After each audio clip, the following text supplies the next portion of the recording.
गांव का वो धूप भरा दिन था जब अर्जुन पहली बार अपने पिता के साथ खेत में गया। धूल से सनी जमीन, पसीने से तर पिता की आंखों में एक सपना था, मेरा बेटा इस मिट्टी से आगे जाएगा।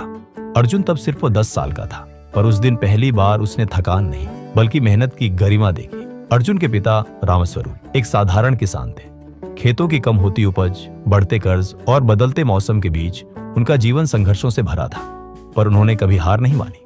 वो कहते, बेटा हालात कैसे भी हों, हिम्मत नहीं हारनी चाहिए। ये शब्द अर्जुन के दिल में बस गए। गांव के सरकारी स्कूल में पढ़ाई करना आसान नहीं था। किताबें अधूरी, टीचर कम और बिजली अक्सर गुल। फिर भी अर्जुन क्लास में सबसे आगे रहता। रात को मिट्टी के चूल्हे के पास बैठकर पढ़ाई करता। सपना था, बड़ा बनना है, कुछ अलग करना है। एक दिन स्कूल में एक साइंस प्रदर्शनी हुई। अर्जुन ने एक छोटा सा सोलर मोटर तैयार किया। जज इतने प्रभावित हुए कि उन्होंने अर्जुन को जिला स्तर पर भेजा। यहीं से उसकी असली यात्रा शुरू हुई। जब उसने आईआईटी की कोचिंग की बात की, गांव में लोग हंसने लगे। किसान का बेटा आईआईटी जाएगा?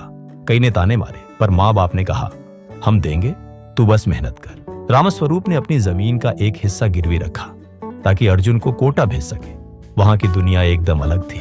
हर कोई इंग्लिश में बात करता, महंगे कोचिंग क्लासेस और प्रतियोगिता खतरनाक। कई बार अर्जुन को लगा कि वो हार जाएगा, पर हर बार पिता की आवाज कानों में गूंजती, हिम्मत नहीं हारनी।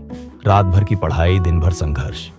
2 बार मॉक टेस्ट में फेल हुआ, लेकिन तीसरे साल वो आईआईटी में चुन लिया गया। आईआईटी में आना एक सपने जैसा था, पर यहीं अर्जुन ने असली दुनिया देखी। तकनीक, इनोवेशन और वो सोच जो दुनिया बदल सकती थी। उसका ध्यान पढ़ाई के साथ साथ प्रॉब्लम सॉल्विंग पर भी था।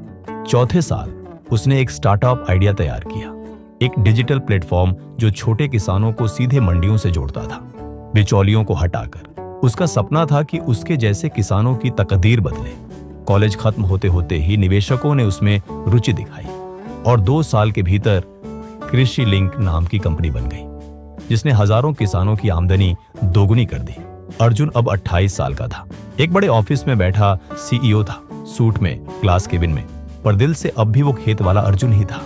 उसने गांव में डिजिटल लर्निंग सेंटर बनवाया ताकि और बच्चों को कोटा ना जाना पड़े। उसने अपने पिता से कहा, अब कोई किसान अपने बच्चे के सपने गिरवी नहीं रखेगा। उसका स्टार्टअप देश भर में फैला। अंतर्राष्ट्रीय मीडिया में उसका नाम आया, the farmer's son who revolutionised Indian agriculture. एक पत्रकार ने उससे पूछा, अर्जुन, जब सब कुछ आपके खिलाफ था, आपने हार क्यों नहीं मानी?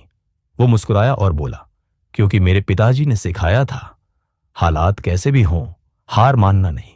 संघर्ष सबके हिस्से आते हैं, लेकिन जो कभी हार नहीं मानता वही इतिहास बनाता है। अर्जुन की कहानी हम सबको याद दिलाती है, कोई सपना बड़ा नहीं होता, बस हौसला चाहिए।